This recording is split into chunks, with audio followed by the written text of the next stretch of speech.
So, Dr. F, I'm wondering a bit about this next assignment we have coming up. Sure.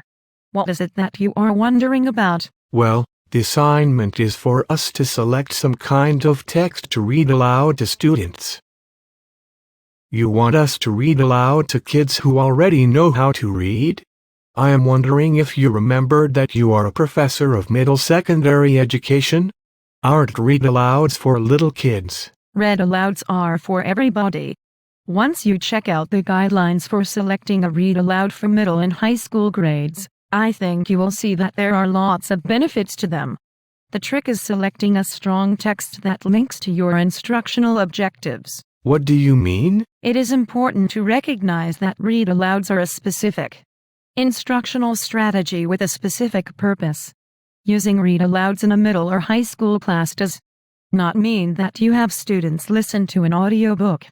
Audiobooks are great and there are many benefits to using those, but that is not what we are talking about here.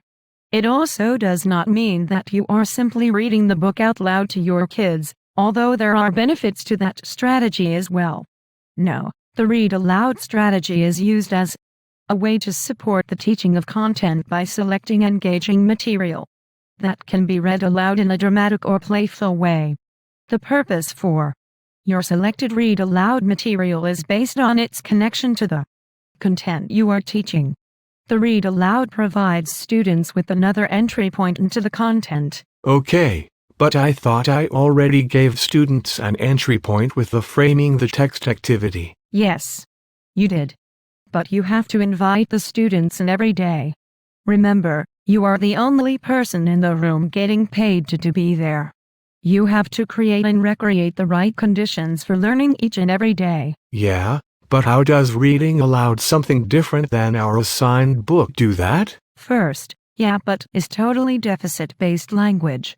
Let's frame your question again. Let's ask what is possible, not what you see as an obstacle. Right. I forgot about asset-based thinking for a minute, so what is possible when I use a read-aloud in a middle or high school classroom? What can I do with it? Have you ever heard that the best gifts come in small packages? Read-alouds are an instructional gift in a small package. They allow you to demonstrate a big idea all at once. They are small enough to take apart and put back together in one single lesson. Something you cannot do with a longer text. I am just not sure I understand what you want us to do. Can you give an example of a text you would use if you were teaching the Hunger Games? I still have the backward map example you posted for us earlier in the course. I have an idea of what you would focus on if you were teaching this book. Okay, sure. So if you have my backward map, you may recall that one long-range objective my students should be able to master by the end of the unit is to construct an argument related to one of the big ideas in the unit. Right? Right. So I have to teach them about the big ideas and how to construct an argument. Right? Right. Okay. I will select a read-aloud text that I believe will connect to one of the big ideas. I will guide students to make that connection. And then, I will use that text to model a skill I want them to develop. Would you walk me through it with the specific text and big idea, please? Sure. One big idea of Hunger Games is the idea of civil disobedience. One of the essential questions on my unit map is, when, if ever, is civil disobedience appropriate? Okay. So far I understand. Well, I had a coach in high school who used to yell at us a lot. Whenever we would question why we had to do some drill that we did not want to do, he would yell, "Yours is not to reason why, yours is but to do and die." Sounds creepy. Are you going somewhere with this or are you just having flashbacks? It's related. I always wondered where that line came from.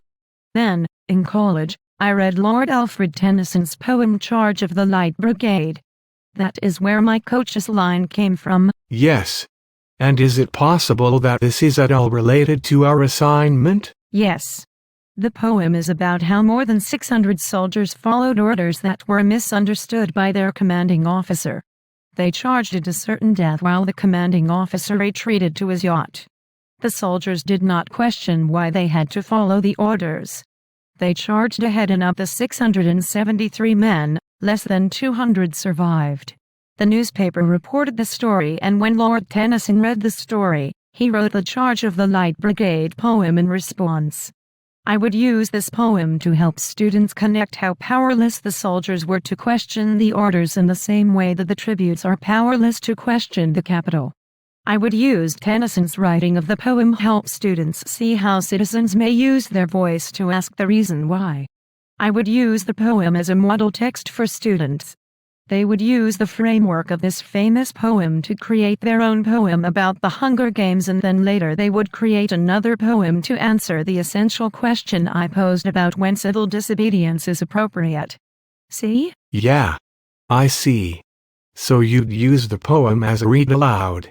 The class would be able to read the poem multiple times because it is short.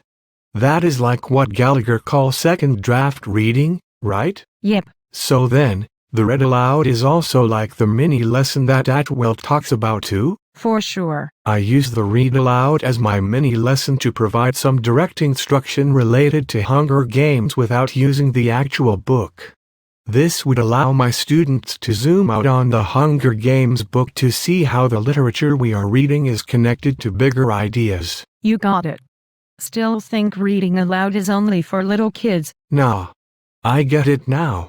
Guess I should go to this week's readings to make sure I stay on the right track. Thanks, Dr. F.